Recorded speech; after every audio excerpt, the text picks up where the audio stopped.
I'm Scott Williams, and this is A Minute on Happiness.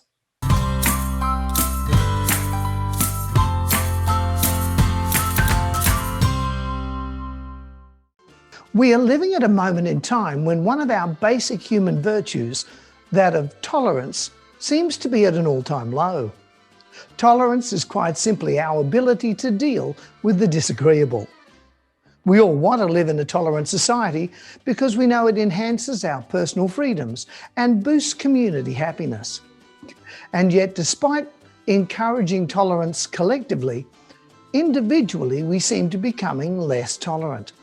And of course, if this continues, the inevitable outcome will be a drop in societal happiness.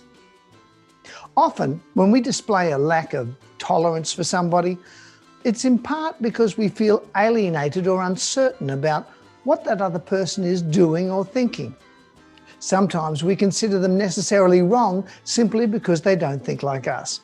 And that's a very dangerous pattern of thinking to get into, because most of the time, human opinion is subjective rather than objective, influenced by the emotional stake we may have in any given situation.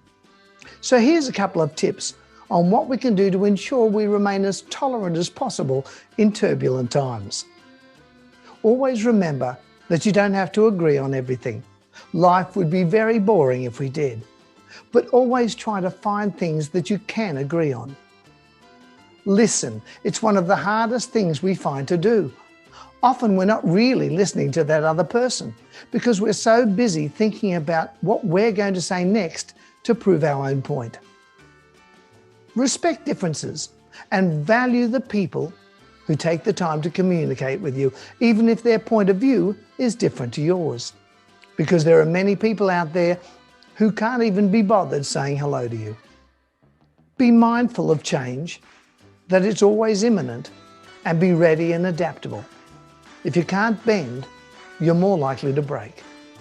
And finally, always remember that there is no wealth like reason, no poverty like ignorance, no heritage like culture, and no aid like consultation. I'm Scott Williams.